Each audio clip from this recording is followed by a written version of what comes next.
Hey, what's going on, fellows? It's Wall here from Wallcraft, just bringing you a video today talking about the upscaling of some of the raid mechanics and boss difficulty on Wallcraft. Today we're going to be taking a look at Onyxia, who has just been recently retuned for high-octane gameplay. Currently, as it sits, Onyxia is still going to be more of an intro raid between Molten Core and Blackwing Lair, essentially. But the difficulty is definitely up-tuned. It's not unbeatable. It's not going to be a one-shot fiesta, but it's going to take a little bit more coordination and utilize a little bit more tanking, a little bit more fire resist gear, and a little bit better positioning during the flight phase. Other than that, it's generally still the same fight, and that's obviously it's a big goal of Wallcraft because this is custom content. But there's not going to be custom add-ons developed. Maybe, some Giga Chad will step up to the plate and change DVM for Wallcraft mechanics, but I'd like to keep the bosses generally the same so that your boss add-ons like bigwigs and whatnot don't cease to function entirely. You'll still have a general idea of what to do, where to stand, whatnot. Either way, let's just showcase it. I'm gonna pull her and just burn her down through the phases, talk about the different values and whatnot. So, obviously the pull is the same. You want to drag her into the back wall, have her raid, walk to the sides, or tail swipe, cleave, still the same. She does a lot more damage though. She definitely does a lot more damage. Previously, on a tank, she'd be hitting anywhere between like 1200 to 1500 maybe. Now she's going to be hitting tanks for a little bit more than that. Maybe about 30% damage increase just in the melee phase. That, of course, does include the fact that tanks have more stamina on Wallcraft, so generally the damage values from her melee attack are basically the same. But if you'll see right there, her Flame Breath did 4.5 thousand damage. That's totally manageable. Onyxia tank will have roughly about 6,000 to 7,000 health, unbuffed. With full buffs, maybe about 8,000 to 9,000. So, totally, a manageable thing. The damage values aren't that high, but what you need to watch out for is the fact that negative resist is also a thing on Wallcraft. So, without adequate fire resistance, you do have to be careful because she could end up rolling higher than that. She could even roll up to like 7,000 damage with the Flame Breath. And for DPS in the raid, DPS are going to have lower health, obviously, and they're not going to be stacking fire resistance, so getting hit by that Flame Breath is probably going to kill you. You definitely don't want to be in front of this boss if you're not a tank with fire resist and high health. Her cleave does significantly more damage as well, as I said, so don't stand in front of her. That's definitely going to be a thing. Let's just bring her down into the next phase. Damage her too much. Take her into the flight phase.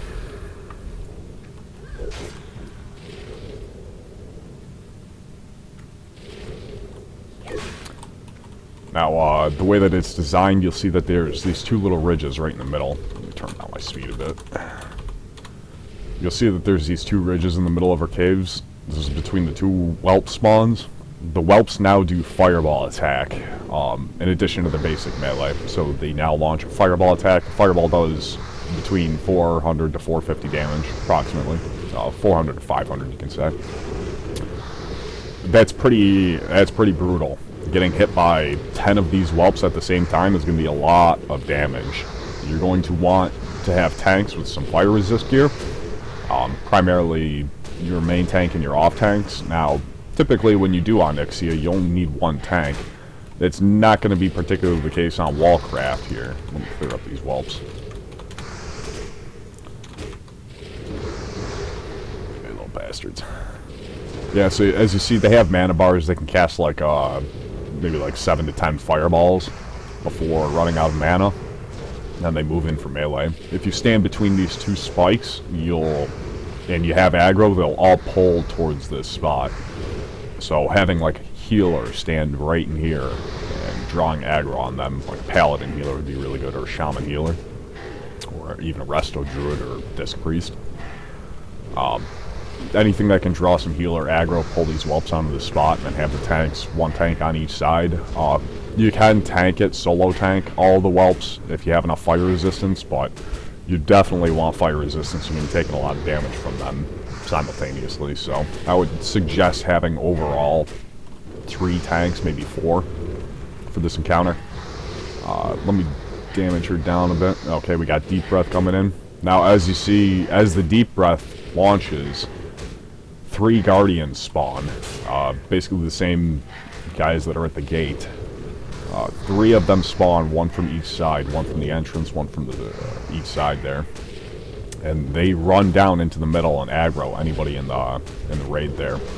They automatically set themselves in combat, so during the Deep Breath phase, you're going to essentially want to have your raid position wherever they need to be standing to be safe, and wherever they're standing, these 3 minions are going to run in. Now, remember, these are the Guardians from the front gate, so they cast the Blast Wave. And all 3 of them casting the Blast Wave all at once on the same people is definitely going to be a wipe, so you want to watch out for that. That's a lot of damage right there. What I would suggest doing is you have your raid position in the 2 safe spots, and then you pick up the adds with 3 tanks, and have a 4th tank picking up the whelps, or even a 5th tank. And again, there's a lot more options for tanking, but these adds need to be eliminated by melee DPS. Essentially, melee DPS need to hard focus on dealing with these Guardians.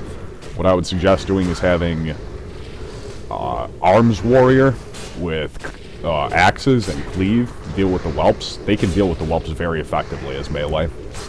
And your whole range obviously should be focusing on Onyxia. Let me deal with these.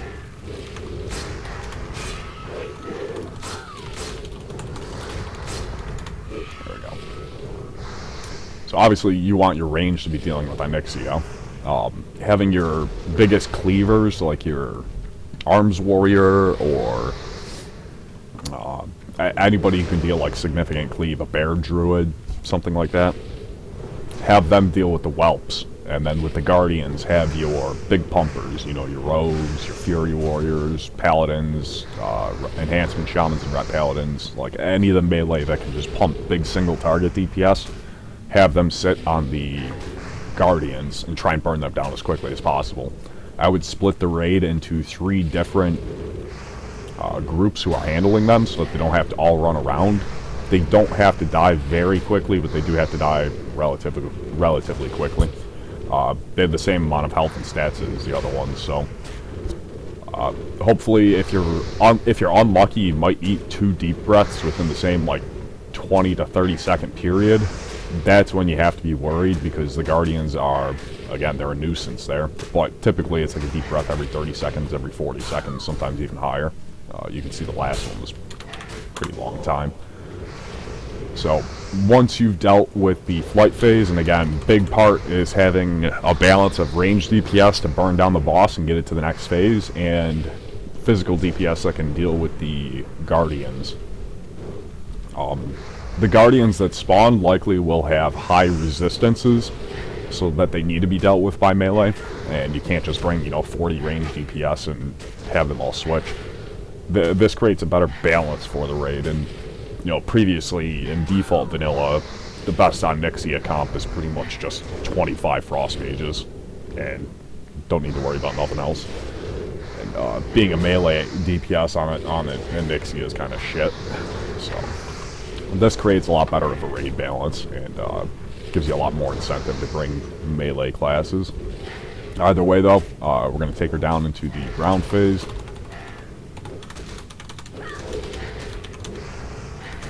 Down here. Alright, there we go. Clear up these whelps. And ground phase is generally the same. I do perhaps plan on adding an extra mechanic onto the ground phase. You still have the whelp spawning, the fireballs, the fear, all the same stuff basically as typical Onyxia ground phase 2.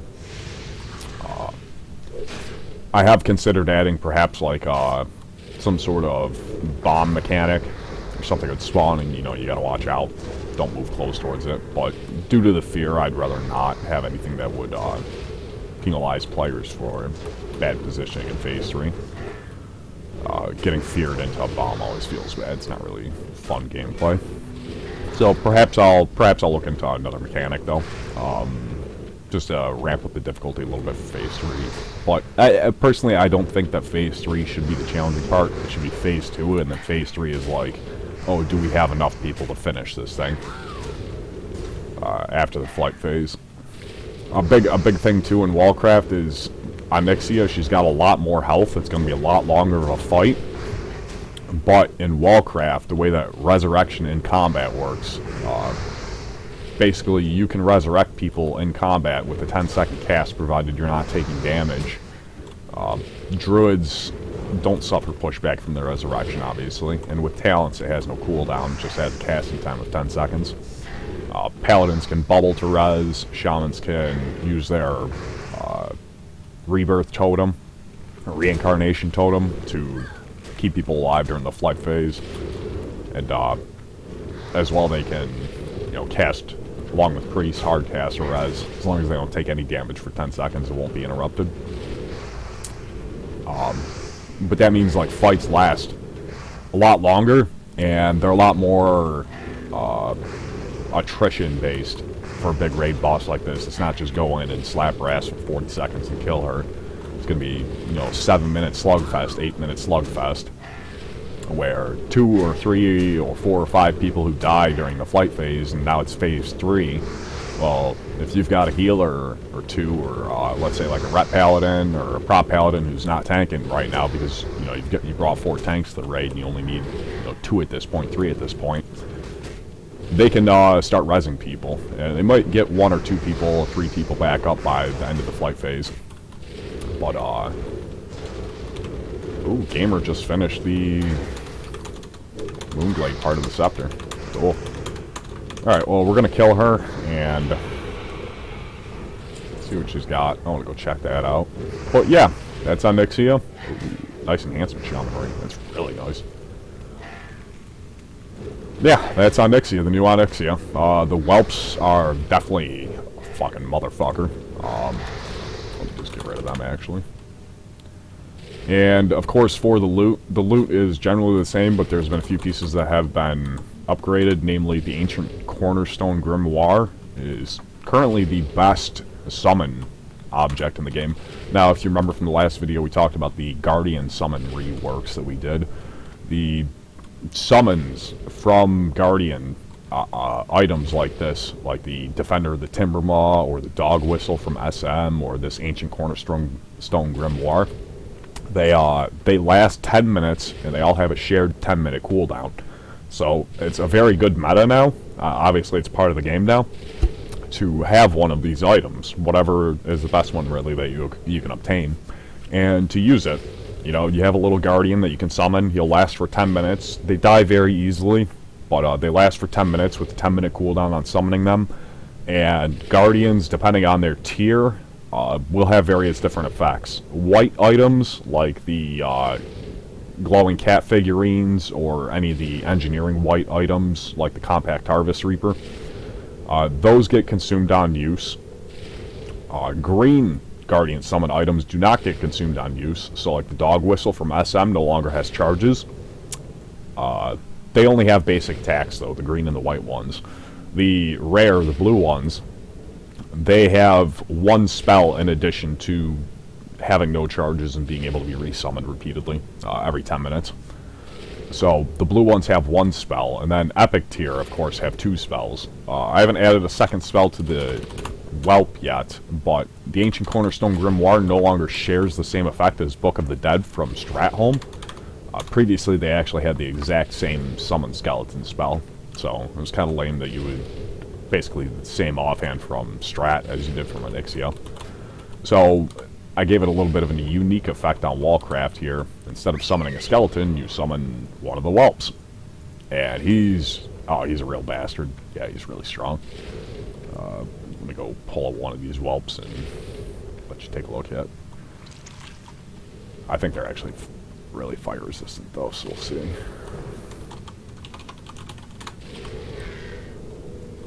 Of course he's gonna run in there and get his ass beat. Yeah, we're gonna go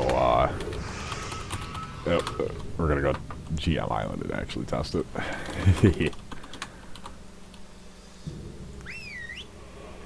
Got these little black dragon whelps here.